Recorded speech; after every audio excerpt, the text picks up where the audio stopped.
Hi friends, ఈరోజు చట్నీ చేసేయండి. ఏ టిఫిన్‌లోకైనా బావుంటుంది. ఎప్పుడు ఒకేలాంటి పల్లీలు, పుట్నాలు ఇంకా టొమాటో కాకుండా ఇలా ఒకసారి ట్రై చేయండి. సూపర్బ్‌గా ఉంటుంది. టేస్ట్‌కి టేస్ట్, హెల్త్‌కి హెల్త్ అనమాట. ఇప్పుడు ట్రై చేసేయండి. నేను చూపిస్తున్నాను వీడియోలో యాజ్ టీజ్‌గా ఆ విధంగానే ట్రై చేయండి. సూపర్ టేస్టీగా వస్తుంది. ఓకేనా. ముందుగా అయితే మినపప్పు 1 స్పూన్ దాకా వేసుకున్నాను. ఫ్లేమ్ లోలోనే పెట్టుకోండి. అన్నీ ఈవెన్‌గా ఫ్రై అవుతాయి. చక్కగా లో ఫ్లేమ్‌లో కలర్ మారుతూ స్మెల్ వస్తుంది. పొట్టు మినపప్పు 1 స్పూను, పెసరపప్పు పొట్టు లేని పెసరపప్పు తీసుకుంటున్నాను. అది కూడా 1 స్పూన్ దాకా తీసుకున్నాను.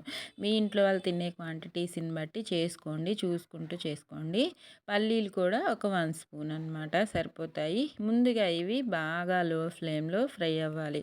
ఇవి వేగడానికి టైం పడుతుంది కాబట్టి ముందుగా అయితే ఇవి వేసుకున్నాను. ఇవి బాగా ఫ్రై అయిన తర్వాత నెక్స్ట్ ఇంగ్రీడియెంట్స్ ఏమేమి వేయాలో చూసేసుకుందాము. ఇవిగోండి కలర్ మారాయి కనిపిస్తున్నాయి కదా!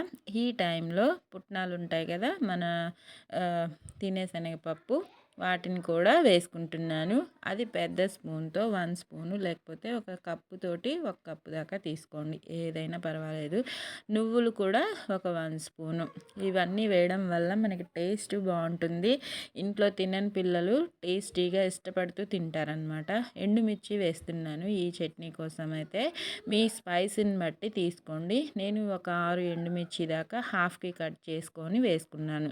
ఇవి కూడా లో ఫ్లేమ్‌లోనే ఇవన్నీ డ్రై రోస్ట్ మాత్రమే చేసుకుంటున్నాను. ఆయిల్ ఎక్కడ అవసరం లేదు. ఓకేనా.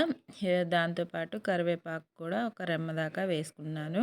అసలు కరివేపాకు ఫ్లేవర్ చాలా వస్తుంది చట్నీలో. టేస్ట్ కూడా ఇదిగోండి ఇవన్నీ చల్లారబెట్టేసుకొని వేసుకొని చక్కగా మిక్సీలో మనకి పచ్చడిలాగా మిక్సీ పట్టేసుకోవడమే. మీ కన్సిస్టెన్సీ చూసుకుంటూ చేసుకోండి. మా వాళ్ళకి కాస్త జారుగా కావాలి. టిఫిన్స్‌లోకి అలా ఉంటేనే బావుంటుంది కదా! తగినంత ఉప్పు వేసుకొని చక్కగా చట్నీలా పట్టేసుకొని తాలింపు వేసుకొని వేడి వేడిగా సర్వ్ చేసేయడమే. దేంట్లో అయినా అద్దిరిపోతుంది. అట్టు కాదు, ఇడ్లీ కాదు, పునుగులు కాదు, దేనిలోకైనా సెట్ అయ్యే చట్నీ అనమాట. నచ్చింది కదా! ట్రై చేస్తారు కదా! చేసిన తర్వాత మీకెలా వచ్చిందో నాకు కామెంట్స్‌లో పెట్టండి. నచ్చితే మాత్రం లైక్ చేయండి, షేర్ చేయండి, సబ్స్క్రైబ్ చేసుకోండి. ఆరోగ్యంగా తినండి, సంతోషంగా ఉండండి. సాల్ట్ కొద్దిగా సరిపోలేదు మిక్స్ చేసుకుంటున్నాను. Thank you for watching friends.